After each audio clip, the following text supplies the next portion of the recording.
Kementerian Perindustrian terus memacu kinerja sektor manufaktur nasional. Kementerian menargetkan pertumbuhan industri pengolahan non-migas pada 2026 dipatok sebesar 5,51%.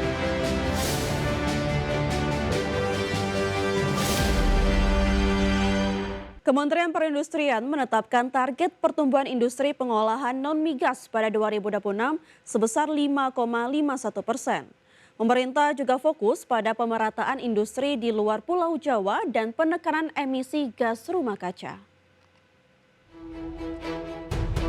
Kementerian Perindustrian terus memacu kinerja sektor manufaktur nasional. Kementerian menargetkan pertumbuhan industri pengolahan non-migas pada 2026 dipatok sebesar 5,51%. Angka ini meningkat dibandingkan realisasi triwulan ketiga 2025 yang tercatat sebesar 5,17%. Menurut Wakil Menteri Perindustrian Faisal Riza, industri logam dasar menjadi primadona dengan target pertumbuhan tertinggi mencapai 14%. Disusul sektor farmasi dan obat-obatan sebesar 6,26%, serta industri makanan dan minuman di angka 6,06%.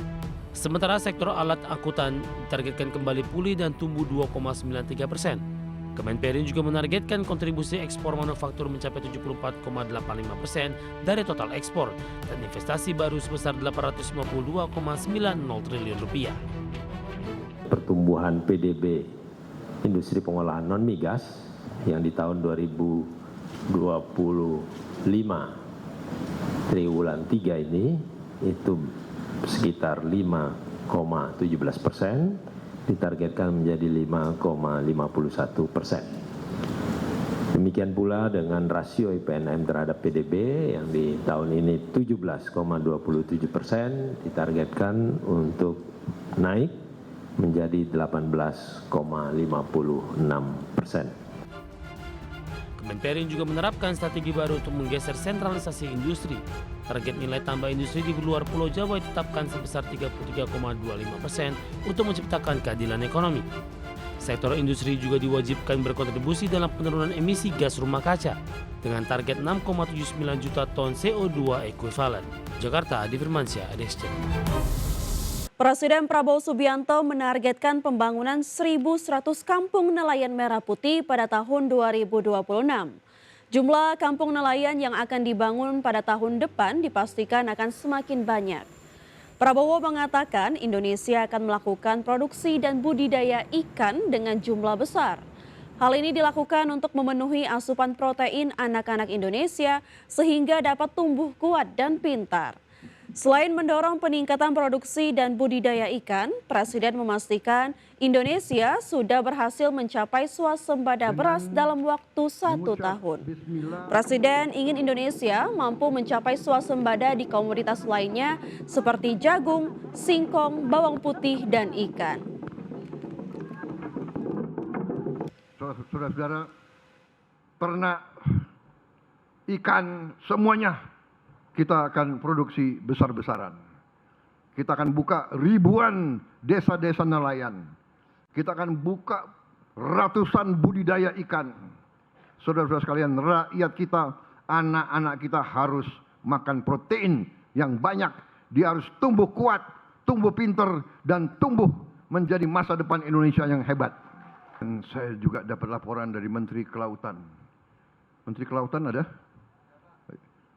Hasil daripada nelayan-nelayan kita juga naik dan di tahun-tahun mendatang akan lebih naik lagi.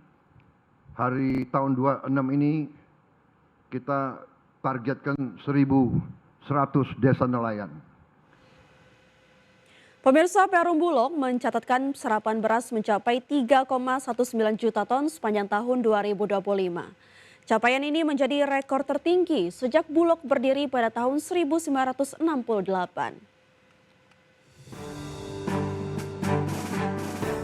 Perum Bulog mencatatkan serapan beras tertinggi sepanjang sejarah di akhir tahun 2025.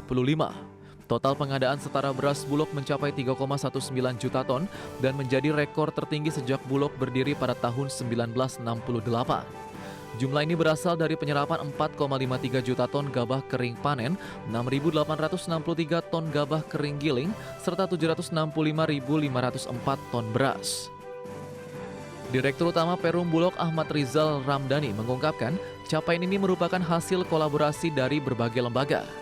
Capaian ini juga menjadi fondasi strategis dalam memperkuat cadangan beras pemerintah sekaligus menjaga kesinambungan produksi dan pendapatan petani. Pencapaian Bulog di tahun 2025 ini prestasinya cukup luar biasa ya. Dan bahkan mendapat apresiasi dari Bapak Presiden maupun para Menteri, yang mana pencapaian tersebut berdampak kepada swasembada pangan nasional. Dan ini disampaikan oleh Bapak Presiden di forum-forum internasional, bahkan maupun lokal. Ini semua tercapai berkat kerja bersama. Selain beras, Bulog juga mencatat pengadaan jagung dalam negeri sebesar 101.968 ton yang terdiri dari 101.770 ton melalui skema PSO dan 198 ton komersial. Jakarta, Tim Liputan, IDX Channel.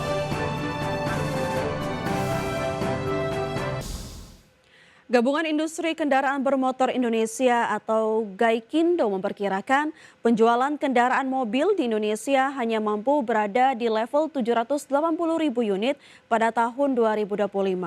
Angka ini jauh dari target awal sebesar 850.000 hingga 900.000 unit.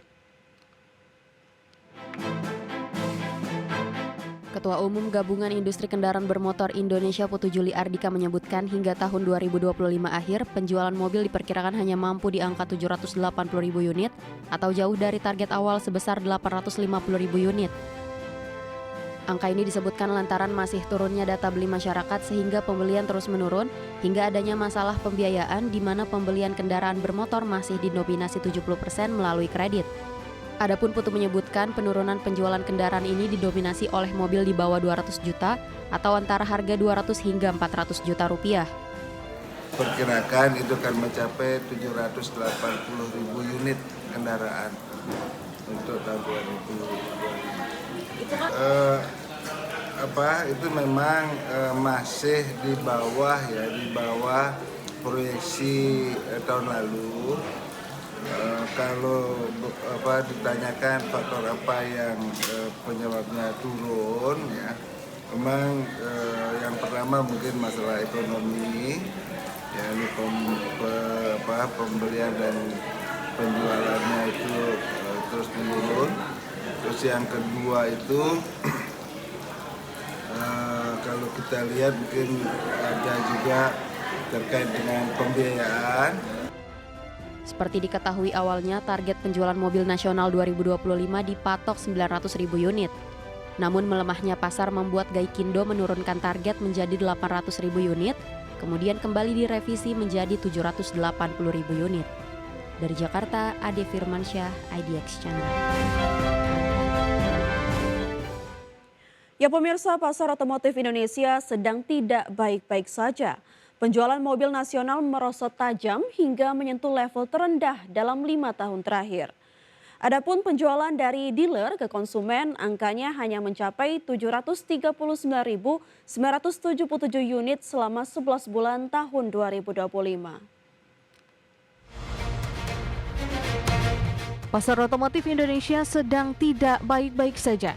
Penjualan mobil nasional merosot tajam hingga menyentuh level terendah dalam 5 tahun terakhir. Berdasarkan data Gabungan Industri Kendaraan Bermotor Indonesia secara kumulatif wholesale atau distribusi dari pabrik ke dealer periode Januari hingga November 2025 mencapai 710.084 unit. Padahal periode yang sama tahun lalu bisa menembus 785.917 unit. Artinya ada penurunan pasar sebesar 9,6%. Kemudian retail sales atau penjualan dari dealer ke konsumen angkanya mencapai 739.977 unit selama 11 bulan tahun 2025. Di periode yang sama tahun lalu, hal ini bisa menembus 807.586 unit, ada penurunan 8%. Adapun untuk tahun 2026, Gaikindo masih menggodok target penjualan mobil di tengah daya beli masyarakat yang belum pulih sepenuhnya, membuat mobil sebagai barang tersier bukan lagi menjadi prioritas utama. Berbagai sumber IDX Channel.